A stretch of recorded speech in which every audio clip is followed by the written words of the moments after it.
With this system in the tropics is expected to bring another round of flooding to Florida. And the concern tonight is that it could strengthen as it crosses the Gulf of Mexico. So we are looking ahead to a very wet week. We do have team coverage, of course, breaking down the impact for us here in South Florida.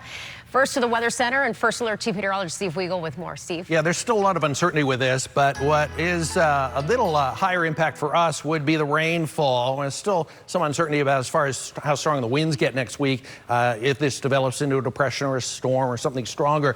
There are 4 systems out there. Of course, we have Category 4 Hurricane Leslie, a weak wave coming off the coast of Africa, and then this now up to a 50-50 chance of developing. This was actually a tropical depression in the Pacific Ocean. A remnants crossed over Mexico, and now it's getting a chance to reform over the warm waters of the southern Gulf of Mexico and eventually track closer to Florida. It more than likely won't move very far north because it's trapped. There's a front to the north that is draped across the southeast. There's that 50-50 chance. There's the polygon there, the area that it could develop in. This is the Vipercast model, and it develops something in the western Gulf of Mexico, the front to the north, so it won't be easy to lift north. It takes more of a west or east track, and then there's another little low ahead of that. So the rainfall, which could be substantial, starts to develop on Sunday afternoon and into Monday and into Tuesday and Wednesday.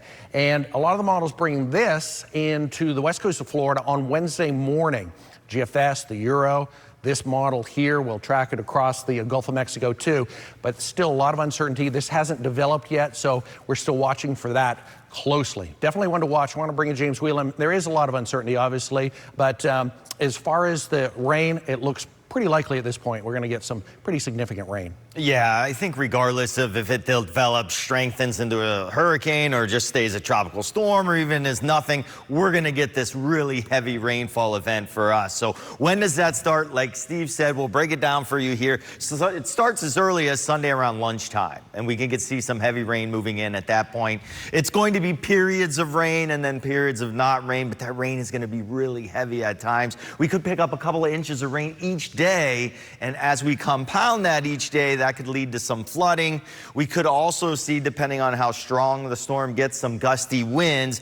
That's going to start on Wednesday with the front moving in behind it. We'll stick with really gusty winds all the way through Friday, maybe even into next weekend too. And of course, with those strong onshore winds, we get a rough ocean and some coastal beach erosion too. Of course, as we go through time here, we'll be able to narrow this down a little bit more and pinpoint some more impacts.